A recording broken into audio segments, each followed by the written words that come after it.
민주당 이재명, 국민의힘 윤석열 두 대선 후보의 양자토론 실무 협상이 오늘도 불발됐습니다. 내일로 예정된 양자토론의 성사 여부도 불투명해졌는데요. 국민의당과 정의당은 양자토론 자체에 반발하며 철야 농성에 돌입했습니다. 김지경 기자입니다. 양자토론을 하루 앞두고 사흘째 실무 협상에 나선 민주당과 국민의힘.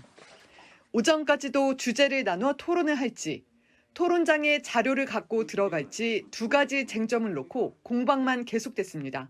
효율적인 토론을 했으면 좋겠다는 생각이 있고 또 국정의 여러 가지 부분에 있어서 국민들에게 좀 보여드릴 필요가 있다는 생각이 있고요. 칸막이를 쳤었을 때 국민이 판단이 상당히 어려울 수 있다. 그리고 시간이 부족하다. 분명히 칸막이 없이 자유토론을 했으면 좋겠고. 점심 무렵 이재명 후보가 국민의힘이 원하는 대로 주제 없이, 단 자료는 없이 토론하자고 한 발 물러섰지만 오후 협상 역시 결렬됐습니다. 민주당은 일시와 방식 등을 다 양보했다며 자료 없는 정정당당한 토론을 하자고 주장했고, 자료 없는 무제한 토론을 거부한 윤 후보는 대선 주자로서 자격이 없습니다. 국정 전반에 대한 공부가 전혀 안 된 후보임을 자인한 셈입니다. 국민의힘은 근거 자료는 반드시 필요하다며 대장동 비리 의혹 등을 덮으려는 속셈이라고 맞받아쳤습니다. 범죄를 입증할 자료가 필수적입니다. 자료 없이 토론하자는 것은 사기쇼나 거짓말 혹은 수다나 떨자는 얘기와 뭐가 다릅니까?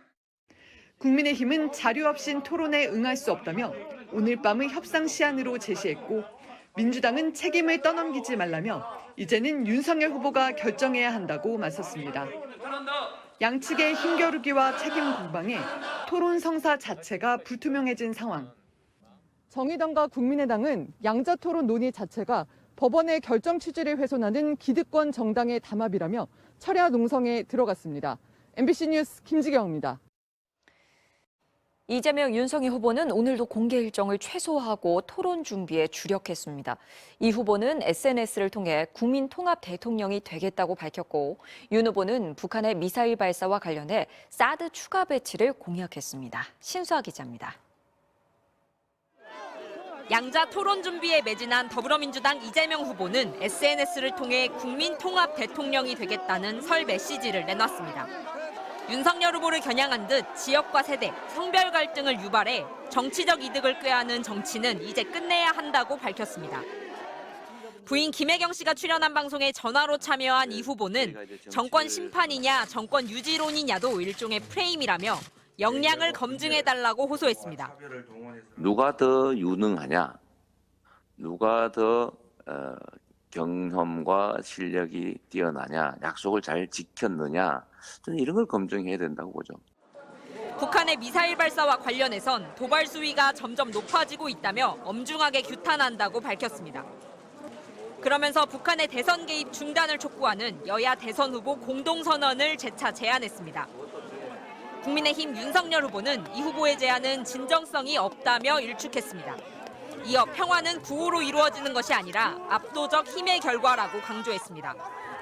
윤 후보는 사드 추가 배치라는 6글자 짧은 SNS 글을 추가로 올렸습니다. 앞서 윤 후보는 사드 기지 정상화를 주장해 왔는데 사드 추가 배치 입장을 명확히 밝힌 건 이번이 처음입니다. 성주의 사드 기지를 보십시오. 국민들이 일부가 그걸 접수를 해가지고 지금 육상으로는 지금 물자 이동 공급을 할 수 없게 돼 있습니다. 정부가 이거를 방치한다는 것이. 윤 후보는 또 건강보험에서 중국인들이 피부양자 등록을 통해 과도한 혜택을 받아가고 있다며 제도 개선도 공약했습니다.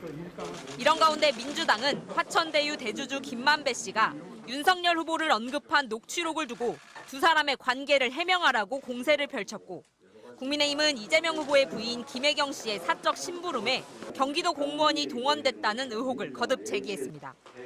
하지만 이에 대해 양측은 모두 가짜뉴스라고 반박했습니다. MBC 뉴스 신수아입니다.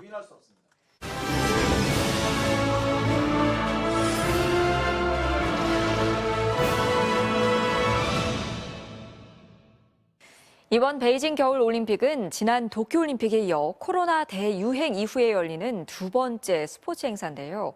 비대면, 비접촉에 초점을 맞추고 있습니다.